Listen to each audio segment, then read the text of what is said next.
The Shadow on the Blind and Other Ghost Stories by Louisa Baldwin.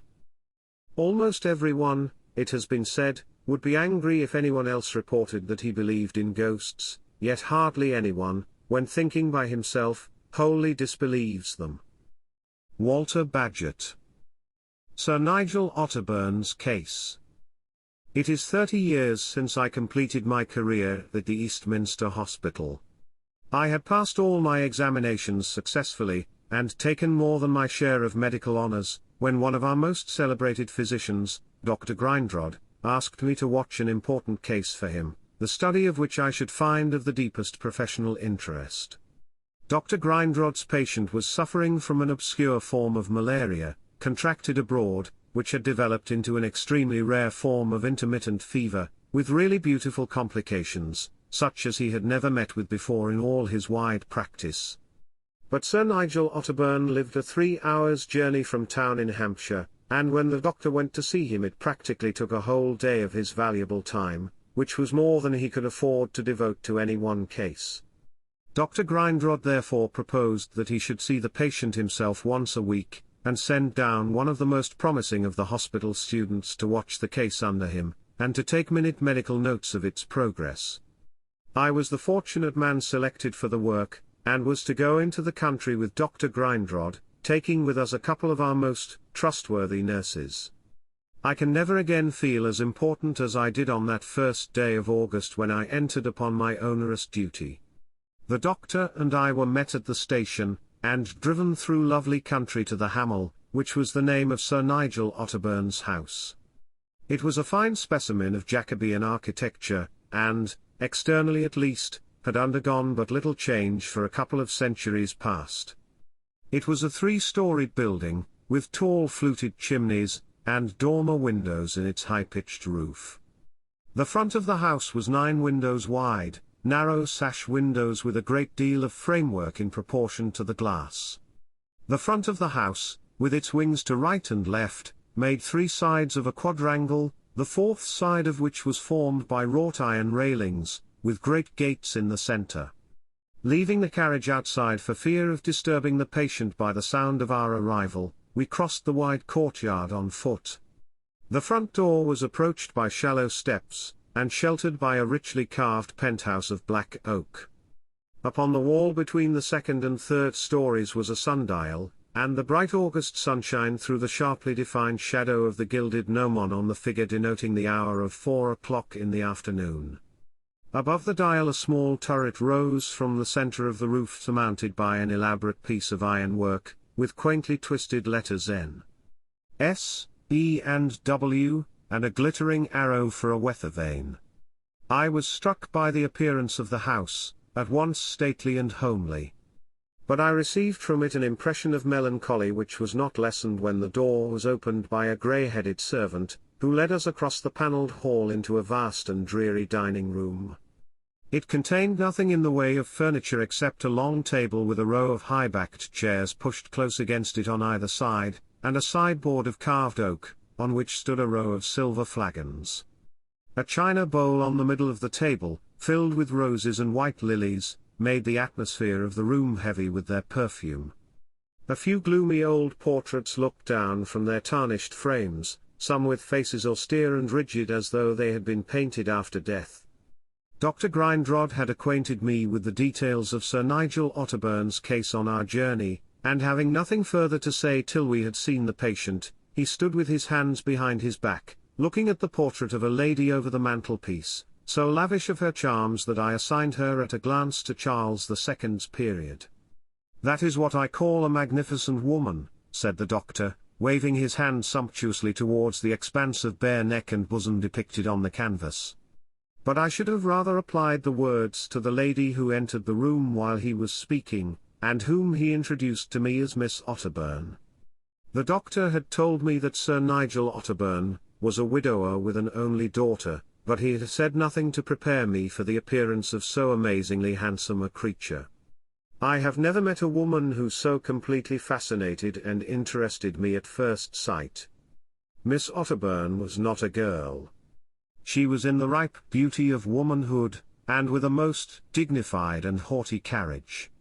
She covered me with a glance of her beautiful dark eyes, and curtsied so low that it was almost a sarcasm to a young man like myself. She was tall and slender, of an ivory pallor of complexion, with fine sensitive features, and a mass of dark hair worn high on her head. She was dressed in some soft, cream-colored fabric, and her sleeves came only to the elbow, displaying to the utmost advantage her beautifully formed hands and arms. "I promised you, Miss Otterburne, that I would bring one of our hospital students to watch Sir Nigel's case for me," said Dr. Grindrod. "You must not mistrust Mr. Caxton because he is young. He has had experience in the hospital which many older men might envy. He will post to me daily notes of the patient's condition. I shall be down myself once a week, and you would telegraph for me in any emergency. Indeed, my dear young lady, I can assure you that Sir Nigel is in good hands," and Dr. Grindrod smiled, and attempted a light and easy manner. But Miss Otterburne was entirely irresponsive. "Heaven grant that you may be right," she said in chilling tones, and she led us upstairs to the patient's room.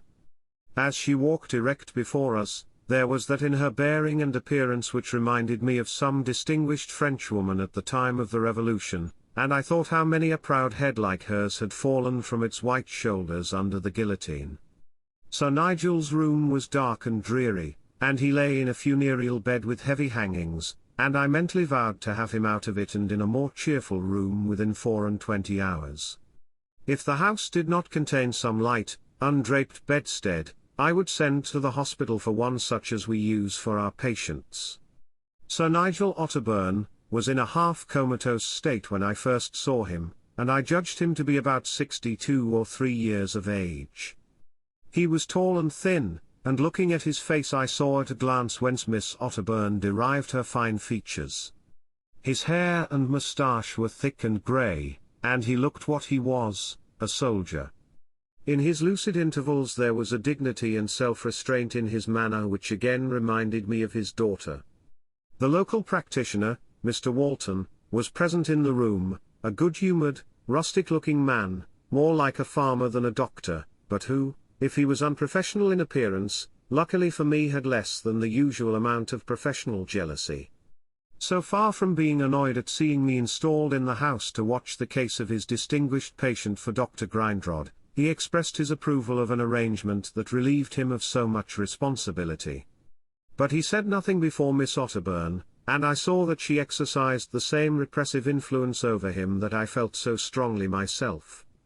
But when we were in the dining room again, and I was receiving my final instructions from Dr. Grindrod, Mr. Walton said, as he poured himself out a glass of sherry, "I don't profess that single-handed I could pull Sir Nigel round. I've not had the opportunity of studying malarious fevers. But if you gentlemen succeed in curing the patient, I share the glory of it, and if he slips through your fingers Miss Otterburne cannot reproach me, for nothing could be expected of me where Dr. Grindrod failed." "Is Miss Otterburne likely to reproach you if the case ends fatally?" I asked. Mr. Walton looked round to see if the door was shut, emptied another glass of wine before he spoke, and said in a low voice, "Miss Otterburne is Miss Otterburne, and it would be unprofessional to gossip about any member of my patient's family. Eyes and ears open, and mouth shut at the Hamel, is my advice." After Dr. Grindrod's departure I went upstairs to make arrangements for my first night in charge of Sir Nigel. A small room leading out of the patient's had been assigned to my use, and I went to the window to look at the view. My eyes never rested on a more peaceful scene. Immediately in front of the house, bounded on either side by its projecting wings, was the great courtyard, with its wide grass borders bathed in sunshine, and beyond the iron palisades and the high gates stretched an expanse of undulating country thickly wooded with trees in their heaviest summer foliage. On the brow of a gentle ascent, some quarter of a mile distant, stood a grey church with an ivy-grown tower, and the evening sunshine was glittering on the weather vane. When I had seen the night nurse enter upon her duties, I went for a stroll in the open air, leaving the house by a door at the back of the hall. I found myself in an old-fashioned garden with grass terraces and clipped yew hedges. I thought that I was alone in the garden, when suddenly I caught sight of Miss Otterburne's light dress, white and ghostly in the gathering gloom, and in a moment we were face to face in the path. I raised my hat and stood aside for her to pass, and I felt the blood mount to my cheeks. She might think that I was intruding on her privacy, and following her on her evening walk. Miss Otterburne did not quicken her pace as she passed me. She regarded me with grave intensity. But her eyes were void of speculation, like those of one who was walking in her sleep.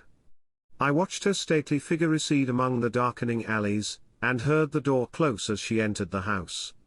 I felt chilled and disconcerted, why I could not tell, but I would run no second risk of appearing to intrude upon Miss Otterburne. At 11 o'clock Miss Otterburne entered her father's room to bid him good night. He scarcely knew her, yet I fancied that he smiled faintly as she pressed his hand, or it may have been the flickering of the lamplight on his face that I mistook for a smile.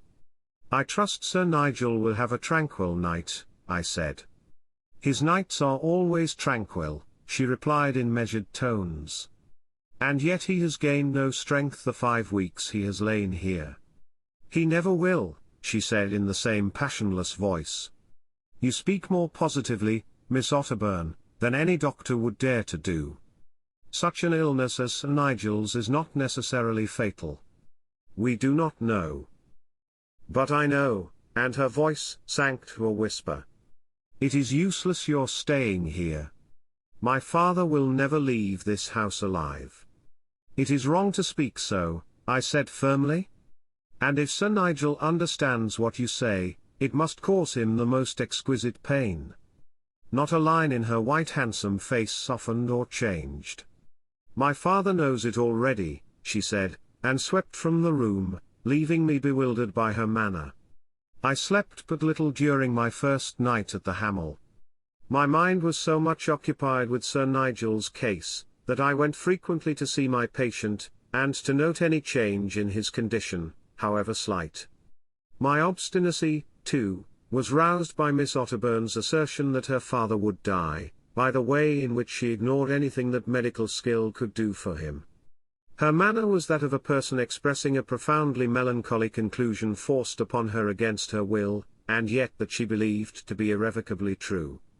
"If that man's sentence has not gone forth from heaven, he shall live," I exclaimed, "and that handsome, obstinate creature shall be taught that she is not infallible." My resolution being made, I tried to sleep, but tried in vain. The profound silence of the country after the roar of London had the same effect upon me that noise has upon those who are accustomed to quiet, and kept me wide awake. And from time to time I was startled by the screeching of owls, sounding like the cries of terrified children lost in the dark. At length the dawn came, and I rose to go into Sir Nigel's room.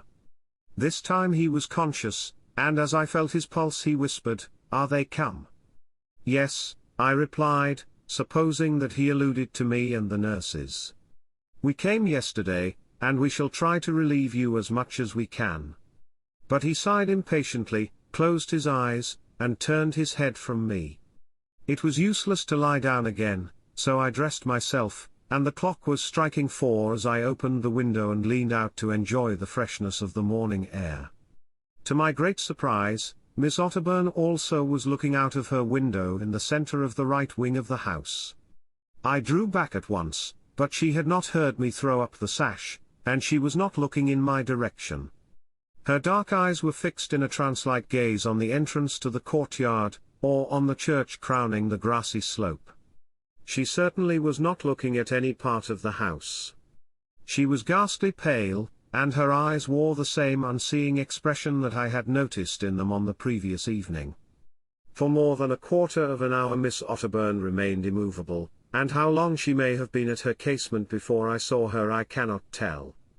She was wrapped in a white robe, and her dark hair lay in waves on her shoulders, but her face was not like that of a living woman. It seemed probable that I might have 2 patients in the house to look after. And I felt a distinct sense of relief when at length she withdrew from the window and I lost sight of her. That day I carried out my intention with regard to Sir Nigel. We moved him into a small bed and carried him to a bright, cheerful sitting room on the same floor, a room suggesting pleasant, sunny life as clearly as the gloomy bedroom had suggested death. I felt sure that the patient would appreciate the change, that it would prove beneficial to him. But, to my disappointment, he did not appear to notice it, and it produced no effect on his physical condition. I heard him murmuring to himself as he lay, "It will make no difference, it will make no difference." It was singular, too, that Miss Otterburne seemed to take no interest in her father's removal to more cheerful quarters. However, I had Dr. Grindrod's approval of what I had done, and I was content. "How do you get on with Miss Otterburne?" the doctor asked me abruptly on one of his visits, when I had been more than a week in the house. "You might as well ask me how I get on with that picture on the wall," I replied. "But I think she is the handsomest woman I ever saw in my life." "You do you?" "Not my style, I prefer flesh and blood," and Dr. Grindrod shot a glance in the direction of the Charles II lady, and fell to talking of purely medical matters. When I had been in hourly attendance on Sir Nigel for a fortnight, I began to realize not only that my patient was making no progress, but that I was making no progress with my patient. I expected no lively gratitude from him. But it would have been pleasant if there had been any token of recognition, either on his part or his daughter's, that I was doing my utmost for him. I imagine that he regarded me as a servant whose attentions were indispensable to his comfort, but with whom he could not be familiar. It did not annoy me, sometimes it even amused me, for I never count a sick man in the category of sane persons, and should no more think myself insulted by an invalid than by a madman. This excuse, however, did not apply to Miss Otterburne, and I was puzzled more and more by her conduct. Every morning at earliest dawn, if I looked out, she was leaning on her window-sill, gazing with a tragic melancholy, not, I am sure, at any tangible object, but on something that presented itself to her mental vision. Not only did I gain no ground with Sir Nigel and his daughter, but the old housekeeper and butler, though perfectly civil to me, were both exceedingly reserved. Sometimes the housekeeper would have a short confab with me on her master's state, consisting on her part chiefly of sighs and head-shakings, and once the butler went so far as to observe, "Master Raymond will wish that he'd parted friends with his father when he went to India." So then Sir Nigel had a son, a fact of which I was not aware, and furthermore it would seem that father and son had had some quarrel or misunderstanding. Meanwhile there was no disguising the unwelcome fact that my patient was steadily sinking. Dr. Grindrod approved of all that I did in carrying out his instructions to the letter, but nothing we could do availed to check the downward course, and we racked our brains for treatment and remedies which should keep the enemy at bay. The disease was not running a normal course. Unexpected complications arose at an unusual period in its progress, and how interesting the battle between the force of disease and the power of science became to me none but an enthusiast in the medical profession can tell. I seldom quitted the patient's room. Only when he was sleeping did I venture to leave him for an hour in charge of a nurse while I went for a stroll in the fresh air. It was just before sunset one evening, when I had been nearly a month at the Hamel, that I closed the front door gently behind me, and crossing the courtyard, let myself out into the park, and made my way towards the church on the grassy slope. I was exhausted and excited, and I walked bareheaded that the cool breeze might blow about my heated temples. I hated to be baffled. I had been so sure of victory, and now defeat stared me in the face. Miss Otterburne would have a melancholy triumph. She would be right after all, and I should be wrong. I went over every event of the previous weeks in detail. I was satisfied that all that medical science could do for Sir Nigel, at the point to which it had then attained, had been done and was still being done for him.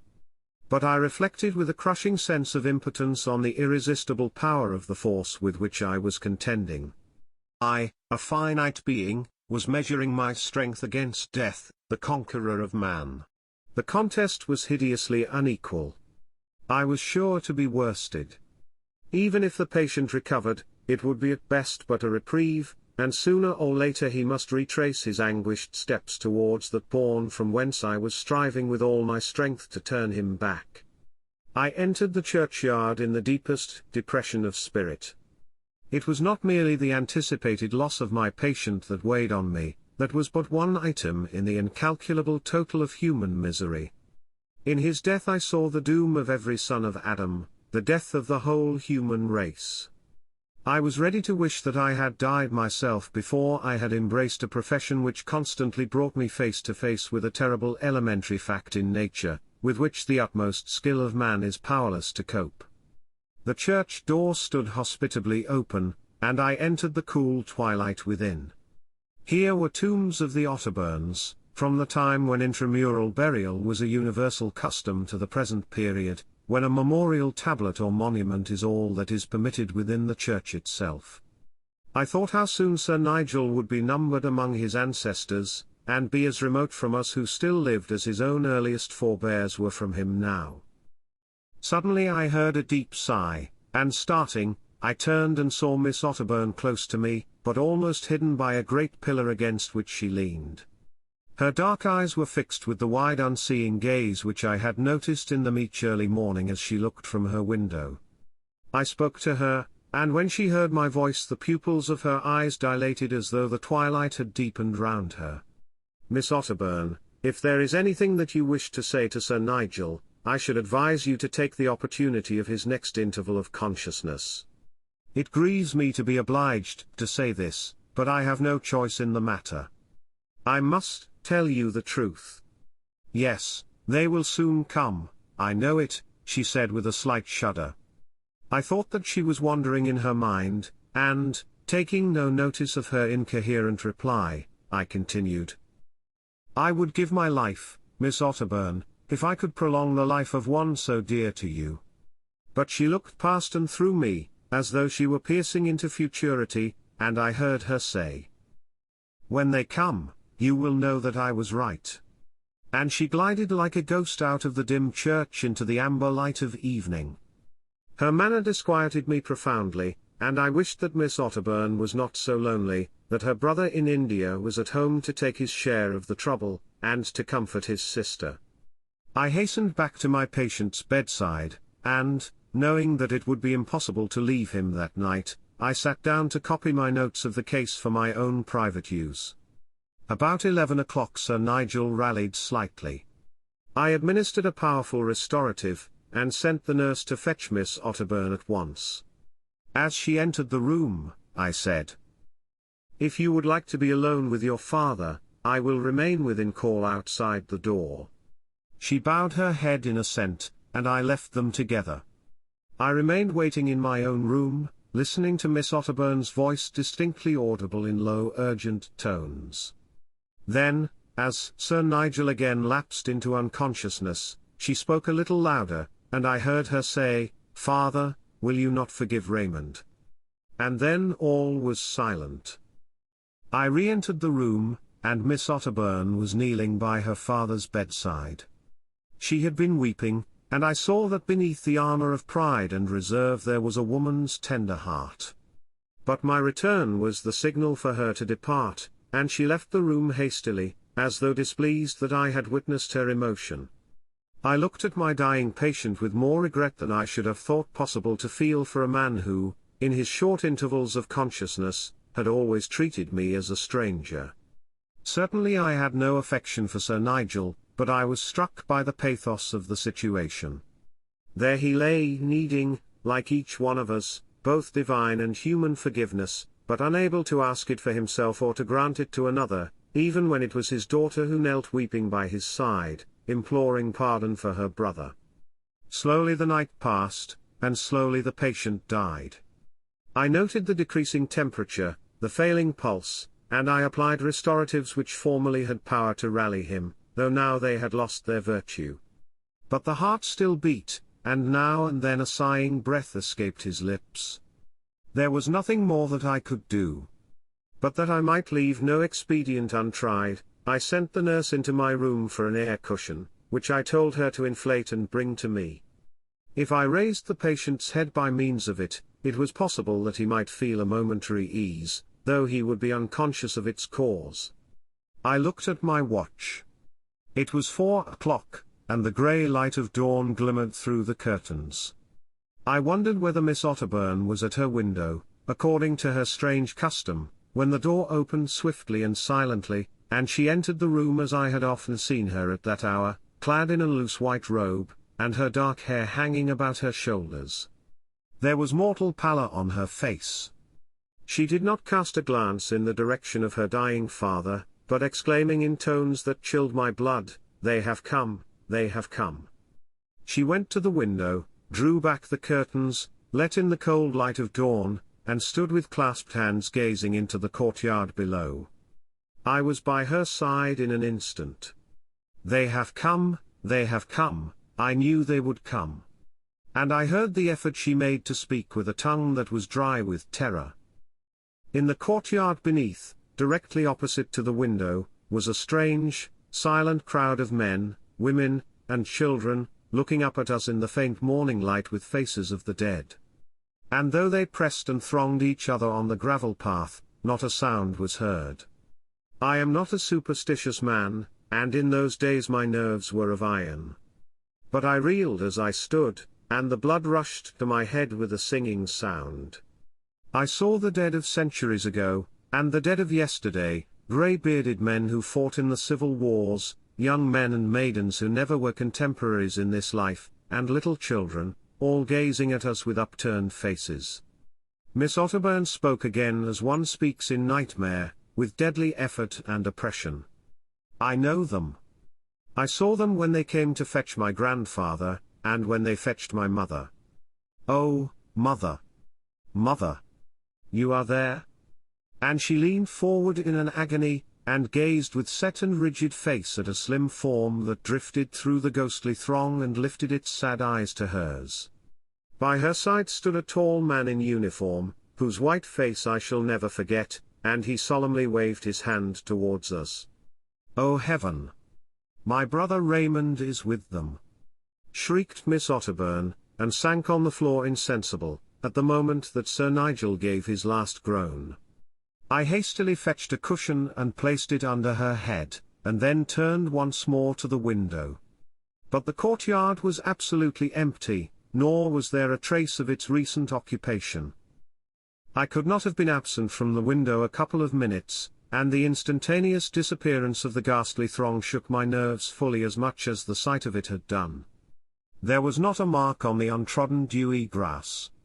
Not a pebble displaced on the broad gravel path, that had been so crowded a moment before.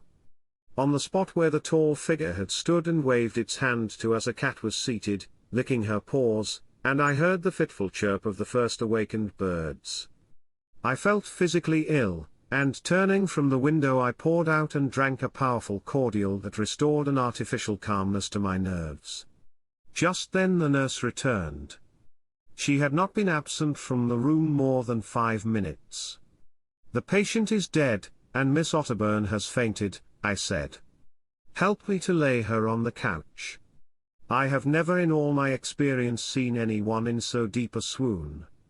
The nurse and I were unspeakably relieved when at length she showed signs of returning consciousness, though I dreaded what she might say when she recovered. I gave her a composing draught which would secure her some hours' rest, and committed her to the care of her maid. I sent at once for the family doctor, who had seen Sir Nigel on the previous night, to acquaint him with the death of the patient. He was exceedingly inquisitive about every possible detail, and appeared to long for information concerning something he dared not inquire about directly. Were there any circumstances of an unusual character attending the death? He asked anxiously. It was the ordinary termination of such an illness as Sir Nigel's, I replied guardedly. And Miss Otterburne, how did she bear the shock? She had a severe fainting fit, and remained insensible for fully half an hour. She appears to feel her loss acutely. Mr. Walton agreed with me that I had better remain in the house till the following day, to make the necessary arrangements for the funeral, and to write to Miss Otterburne's relations, with whose names and addresses the butler supplied me, to prevent his mistress from being disturbed. The old man became almost talkative for so taciturn a person. "The family has died and died till yonder churchyard is full of them," he said. "The very soil of it was once Otterburne flesh and blood, and there's no one left of this branch but Miss Otterburne and the Major in India, that's now Sir Raymond. There's a few cousins up in the north, and a widowed sister of the master's, and they'll like to come for the funeral, if it's only to see where they'll be laid themselves when their time comes, for all the Otterburns are brought here to be buried. Will one of the ladies of the family stay with Miss Otterburne till her brother returns from India?" I said, and as it was the first question I had asked, the old man cast a suspicious glance at me, resumed his uncommunicative manner, and changed the subject of conversation. By noon I had sent the nurses back to London. Then there remained the long afternoon and evening in which to collect my distracted thoughts and to get my nerves into something like order for a return to the active duties of life. I could not for an instant forget the horror of that early dawn. I saw, as clearly as I now see the pen with which I am writing this narrative, the ghostly throng with upturned, dead faces gazing at us, and Miss Otterburne's words and cries still rang in my ears. Whatever the ghostly vision was, we had both of us seen it. If only one person had seen it, and that one myself, I should not have been convinced of its reality. I should have believed that I was subjected to some terrible hallucination. But we both saw it at the same moment. And Miss Otterburne had seen it twice before, and each time under the same ghastly circumstances. There was no doubt that it had been as visible to us as natural objects are. It was no picture conjured up separately in our brains. I confess that I was so unnerved I could not look out of that window again, nor could I spend my last night at the Hamel in any room at the front of the house. I asked the housekeeper to give me a bed in one of the back rooms. She cast a peculiar glance at me and said, "You don't care for a room that looks out into the courtyard, and I don't blame you for it. But you need not mind it now, sir, they won't come again till they are sent." I made frequent inquiries during the day about Miss Otterburne. But I did not ask to see her, so fearful was I of the effect my presence might have in recalling the horror we had witnessed together. The last thing at night I sent a message to her saying that I should return to town in the morning, and I hoped that she would send for me if I could be of the slightest service to her. But she did not require me, and I retired for the night to a small back room on the second floor. Sleep was out of the question. I did not undress, but sat smoking pipe after pipe and trying to read, till when the grey dawn came a great terror took possession of me, and I shook like a man in a fit of ague. I scorned myself for my weakness. But the feeling was beyond my own control. At length, when daylight flooded the room, I threw myself across the bed and fell into a deep sleep which must have lasted for hours, and from which I was awakened by loud knocking at the door. "Who is there?" I said, starting to my feet, and the knock was again repeated.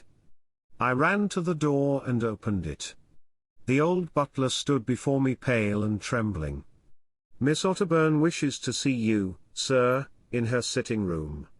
"Tell her I will be with her directly," and I hastened to make myself fit to enter the presence of a lady, and went downstairs to Miss Otterburne's room, where her maid stood waiting for me with a scared face. She said nothing, but opened the door of her mistress's room. I entered, and she closed it after me. Miss Otterburne was standing by the table with an open letter in her hand. I should not have known her. Her hair had turned white in the last 24 hours, and there was a strange glitter in her eye. She handed me the letter, saying, "It was Raymond that we saw with them." I knew it. I read the letter. It was very short. A few lines written in haste by a friend of the Major's to Sir Nigel, telling him of the death of his son, of cholera at Meerut a month ago, and promising all particulars by the next mail. As my mind took in the meaning of it I grew giddy. The room became suddenly dark to me, and I groped for a chair like a blind man. Miss Otterburne laughed, the cackling laugh of insanity, and it recalled me to myself in an instant through extremity of compassion for her. "Why do you pretend to be surprised?" You knew that Raymond was dead as well as I, we both saw him. Oh, he was merry. They were all a merry company, why should we be sad? And the poor lady laughed in such an awful fashion I could have shed tears of blood to listen to her. It was the last time that I saw Miss Otterburne. 20 long years she continued to live at the Hamel in a state of hopeless insanity, dangerous neither to herself nor to others while she was allowed to remain there. But if any attempt was made to take her elsewhere, her frenzy became ungovernable. They would not know where to find me, she would say. They can only fetch me from here, and I want the merry, white-faced folk to come for me, and her anger would subside into dreadful laughter. Every day in the early dawn she rose to look out of her window into the courtyard. But one morning she failed to do so, and her attendant was thankful to find Miss Otterburne lying peacefully dead, on the 20th anniversary of her father's death. The ticking of the clock. Elijah Walrond, or Old Lijah as he was commonly called, was a small tenant farmer, who, by dint of hard work, hard living, and saving, had contrived to lay by enough money to make a frugal provision for his old age. Lijah's wife died the year before he quitted the farm that had been their home for 40 years, and when he lost her it was like losing a part of himself. He was never the same man again.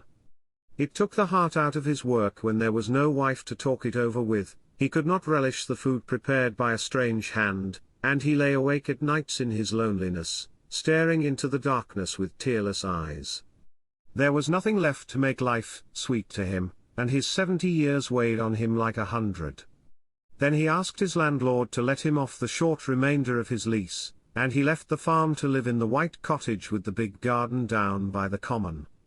His neighbors said that old Lijah would go silly with loneliness all by himself, for he saw nobody and spoke to no one but the woman who came to clean and to do his bit of cooking. He seldom left the house, and never went beyond the garden, and he had not entered the church since the day of his wife's funeral. The rector of the parish, who had known Elijah Walrond many years, called to ask him why he never saw him in his accustomed place on a Sunday, but the old man would only reply, "I canna do it, sir, I canna do it. Erd used to go to church with me, and I canna go alone," and lapse into silence again. There was no one at home now to care what he did, or whether he was well or ill, so he ceased to strive against stiffness and rheumatism, and crept along with the help of a stick, with bowed shoulders, as though he carried a heavy burden. Old Lijah was in a parlous state, both of body or mind, when one day the very best thing that could happen befell him, though it came about through someone else's sorrow.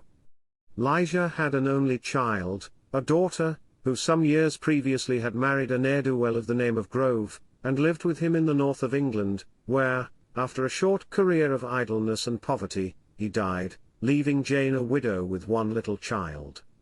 Jane Grove had not a farthing in the world to call her own when she had paid her fare to travel southwards to her father, and her sticks of furniture had been sold to pay for her husband's burial, for her honest pride revolted at a pauper's funeral. She knew that her father had left the farm, but in however poor a place he lived now, he would not shut the door upon his daughter, though he had been displeased with her for marrying as she did, but bygones were bygones, and though the mother, who would have welcomed her child, was dead, Jane could cook and work for her father, and make the meanest place seem like home, and good as her intentions were towards the old man, she could not tell, no one could have told, the kindness she was about to do him. Jane Grove reached her father's cottage in the grey of a summer evening, weary and footsore with her long walk from the station, carrying her sleeping child in her arms. She inquired from a man whom she met crossing the common where Elijah Walrond lived, and he pointed out to her the little white cottage with the big garden. Slowly she walked up the long, narrow path, with its straggling border of sweet-smelling pinks, wondering that the place was so untidy and ill-kept, till she stood on the threshold of the half-opened door. She tapped timidly, and no one replying to her knock, she looked into the kitchen, and there sat her father dozing in his chair by the chimney corner. She was shocked at the change in his appearance. His features were sharp and worn, his hands like birds' claws, and a ragged growth of white beard and moustache covered his once well-shaven face, nor was old Elijah as clean as he might have been. His stockings were in holes and his clothes ragged and unmended. It was plain to be seen that he had lost all interest in himself, and that there was no woman to look after him. Jane entered, and quietly seated herself opposite to her father, and her tears fell fast as she took in the meaning of his forlorn and neglected aspect, and whispered to herself, "Oh, mother, mother." When Elijah opened his eyes, there sat his daughter on the other side of the hearth, nursing a child on her lap. At first he did not know who it was, and looked vaguely puzzled until he heard her voice. "It's me, father, it's Jane come to live with you and make you comfortable." He did not seem startled, and received the announcement with the most matter-of-fact calm. "Whatever brings you back these parts?" "It's trouble, I doubt," and the old man shook a boding head. "Aye, father, trouble enough it is. My man's dead, and I haven't a penny in the world and no home but what you'll give me and this little lad to keep," and the child, now wide awake, sat up on her lap and looked about him. "What's that you say about a little lad? You've got a little lad to keep?" And there was a strange stir in the old man's heart as he uttered the words, for he had never had a son of his own, and it had been the great disappointment of his life. For reply Jane crossed the hearth with her child in her arms, and set him on the old man's shrunken knees, as beautiful a boy of 12 months old as a mother ever doted on. "Yes, father, that's my little lad as I've got to keep, that's little Peter, your own little grandson, and he's rare good company already for lonely folks. Many's the time he's dried my tears watching his pretty ways.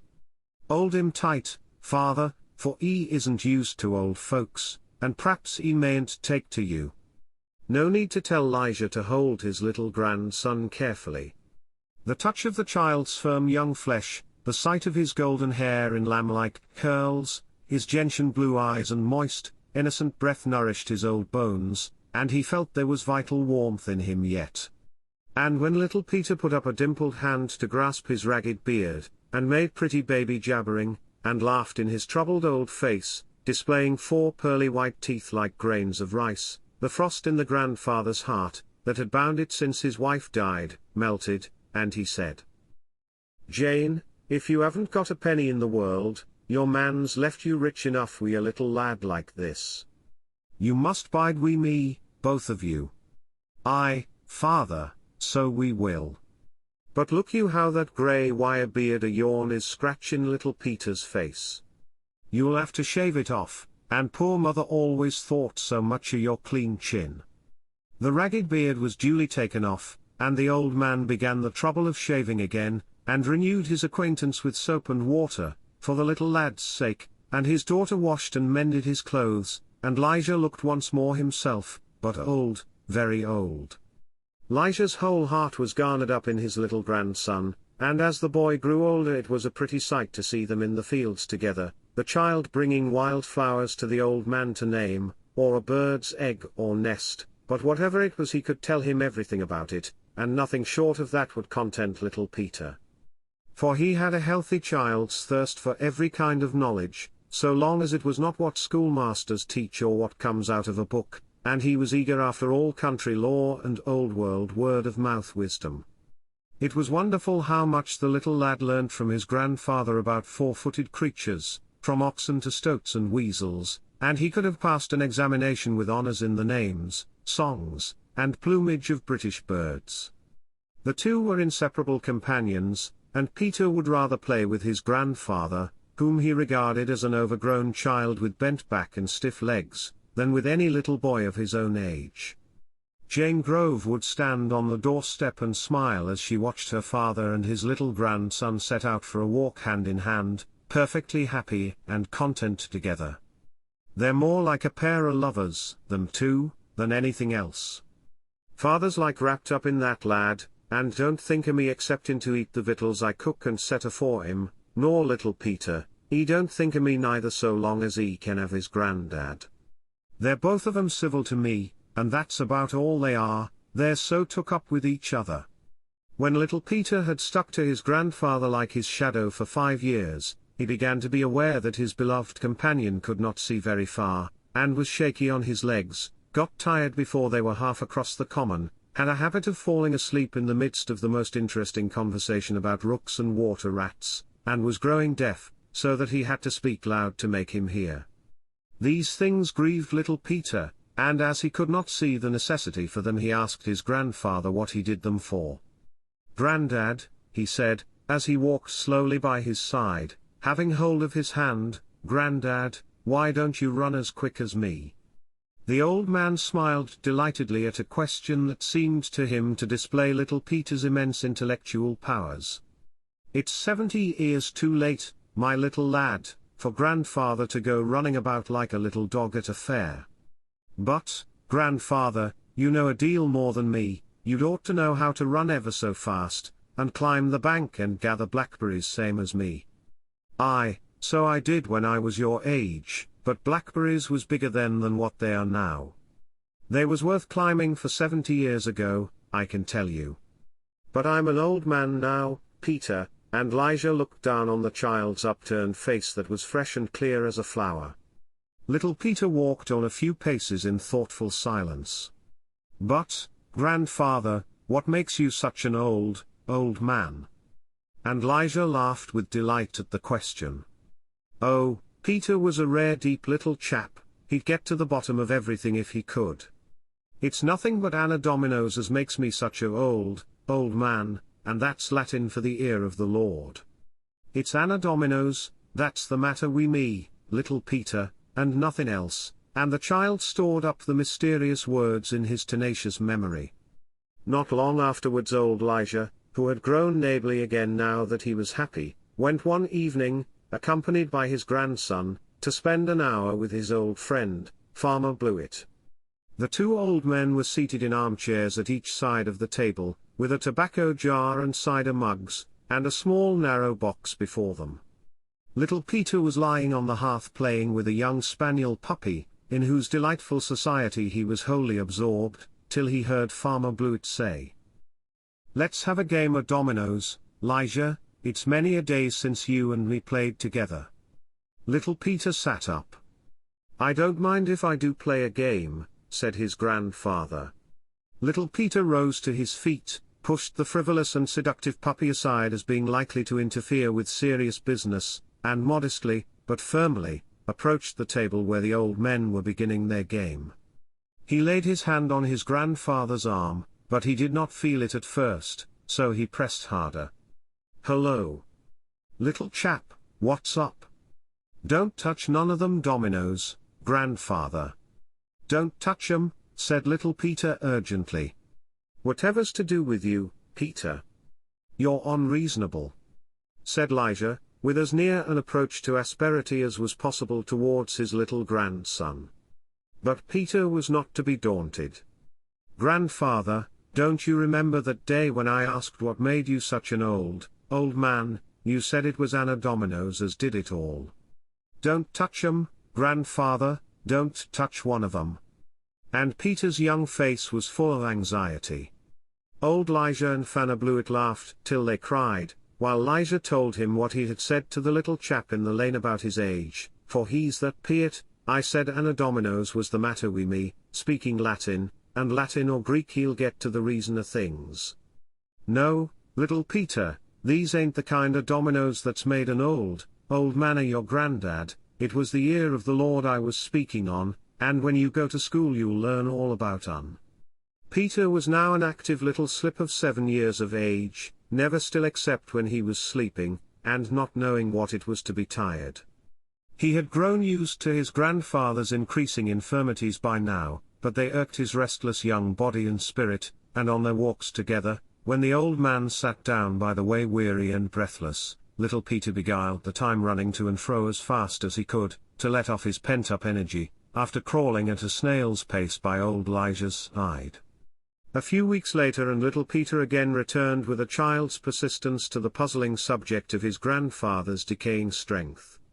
"Grandfather, if it isn't the dominoes that does it, do tell me what it is that makes you such an old man." Old Elijah did not laugh at the boy's question now.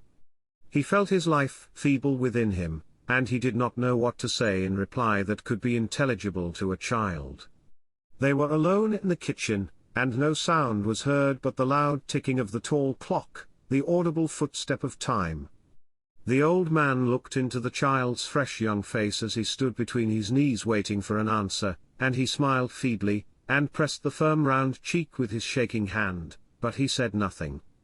"But what is it, grandfather, that makes you such an old, very old man?" Then Elijah looked up at the tall clock whose loud tick-tack penetrated his dull hearing, and it seemed to him as though he had heard it for 80 years, counting out aloud the minutes, hours, days, and years of his whole life. "It's the ticking of the clock, my little lad, the ticking of the clock, that makes grandfather such an old, old man," and Peter was satisfied with the reply, and set his young brains to work to find out how he could baffle the evil influence of the clock. Now the tall case clock was a very big person for a small boy to tackle. He stood 6 feet without his shoes, with a huge round face behind a pane of glass, and a long front door opening straight into his vitals, and Peter had peeped in on winding-up days, and seen 2 heavy weights hanging, and the shining brass pendulum swinging to and fro, whose everlasting tic-tac had made an old man of his grandfather. Well, never mind, wait till some time when mother was out of the house, and grandfather asleep in the big armchair, as he was nearly all day long now, and little Peter knew what he would do. Not many days afterwards everything happened as Peter wished, and he looked out of the window to make sure that his mother was at a safe distance at the top of the garden, and there she was, standing with her back to the house, busy pegging clothes on the line, so that no danger need be feared from that quarter. Indoors, too, all was equally favorable to the carrying out of little Peter's deep-laid scheme. Grandfather really was older than ever today. He had not stirred from the big chair since he came down in the morning, and when he was spoken to he said nothing, he only smiled and fell into a doze. He was fast asleep now, and little Peter's heart beat with joy to think what a fine surprise he was preparing for his grandfather. What would the old man think when he felt the stiffness and trembling going out of his legs and back, his eyes growing clear and bright again, and his deafness leaving him? All which would be sure to happen if the clock would only stop ticking. Grandfather was so fast asleep, with his head leaning forward on his breast, that little Peter was not afraid of waking him. He summoned all his courage to his aid and stepped cautiously up to the great clock, with its menacing tic-tac, unlocked its front door, opened it wide, and peeped into the resonant cavern in its inside, with the heavy iron weights hanging and the bright brass pendulum swaying to and fro with its everlasting tic-tac, tic-tac. Then, without giving himself time to take fright at his own daring, he seized hold of the swinging pendulum and, after a brief struggle, held it in his hand, a silent, motionless thing. Then little Peter loosed his hold, and glanced over his shoulder at the old man, but he was still quietly sleeping. He cautiously closed the door of the tall clock towering above him in silence, and seated himself on a stool at his grandfather's feet, waiting to tell him when he awoke how he had stopped the ticking of the clock that made him such an old, old man. There his mother found him sitting when she returned from the garden, and neither daughter nor grandson could rouse the old man from the sleep that knows no waking. When the pendulum was set swinging once more, the clock began to tick again as though nothing had happened, and it ticked out the minutes till they grew into years, and little Peter became Big Peter, and then he understood what his grandfather had meant.